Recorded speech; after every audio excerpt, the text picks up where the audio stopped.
Welcome to Murfreesboro Rock School, helping kids one power chord at a time. This is the second video in our collection on reading notes, a part of our music theory course on our online video library. Now, in the last lesson, we talked about reading the notes of the treble clef. That's this interesting little design here. Whenever you see a treble clef at the beginning of your staff, we talked about the bottom line is an E, F, G, A, B, C, D, E, and F.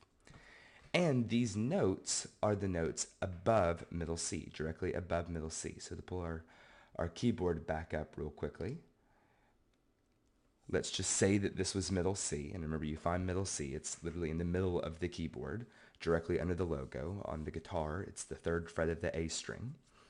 So this E here above middle C is that bottom line on the treble clef. And then that F is the first space, and it goes all the way up to that F there. Well, now, for guitar, for piano, the right hand of the piano at least, for female singers a lot of times, a lot of other orchestral instruments like violin or flute, this is the clef that you're going to be reading music in because your instrument's range consists primarily of these notes above middle C. But there's a lot of other instruments that are way down here, a bass guitar or upright bass, a trombone, a cello, a male singer sometimes, the left hand of a piano. So we're going to have a different clef to represent these notes so that we know we're playing the lower notes. So let's go ahead and change that out. I'm going to come over here. Instead of having a treble clef, we're going to load up a bass clef. When we have a bass clef loaded, the notes that were associated with these lines and spaces is no longer applicable. This bottom line is now a G. Let's go ahead and put these notes in. So if you're reading in the bass clef, this is a G. Then you've got an A, B, C, D, E, F, G, A. These are our notes of our bass clef. Let's go ahead and write those in real quickly.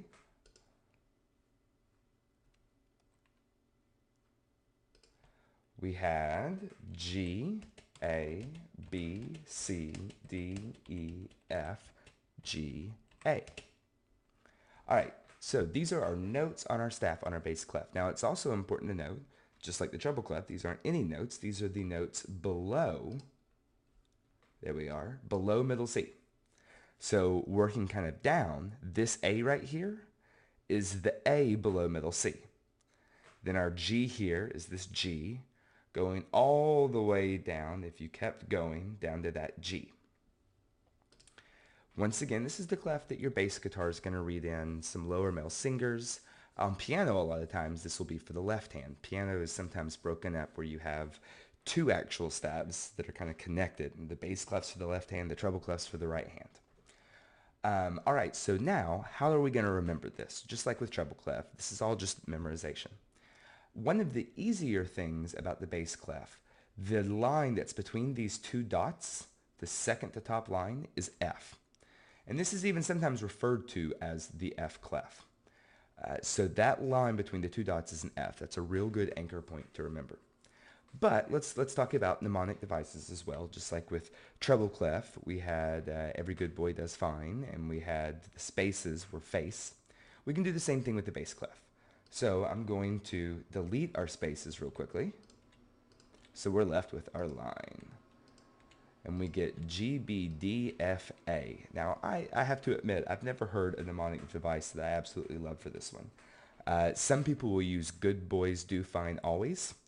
But if you're trying to remember bass clef and treble clef, and one of them is every good boy does fine, and the other is good boys do fine always, I always seem to get that mixed up. They were too similar. I didn't like that. So the mnemonic device that I used to help me memorize the bass clef was great big dogs fight animals. Great big dogs fight animals. So if you see something in that middle line, you go, okay, great big dogs, dogs. Once again, having that F there as an anchor point between those two dots is a really useful way of memorizing things as well. Now let's look at the spaces. Go ahead and plug these guys back in.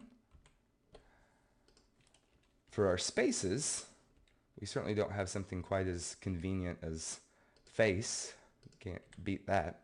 But what we are left with is A, C, E, G. And I like this one. This one stuck with me pretty well.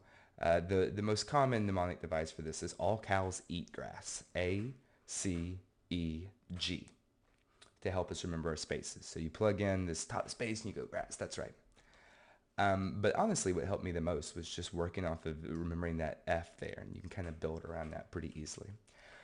Okay, so these are the notes on our bass clef. So we've talked about the treble clef. What notes are on the treble clef? We've talked about our bass clef. Now, as I had alluded to in the lesson with the treble clef, we can also have notes below our clef. We add these points called ledger lines and above our clef. So in the next lesson, as I'm sure you may have wondered by now, we've kind of talked about the notes on the treble clef starting above middle C and going up, and on our bass clef starting below middle C and going down. Well, what about middle C? What about this little clump of notes here that's not on either clef? And of course, what about these super high notes and these super low notes? That's what we're going to talk about in our next lesson, is using ledger lines and sort of filling in the gaps between our staffs. So definitely check back in, and of course, check out murfreesboroughocksschool.com.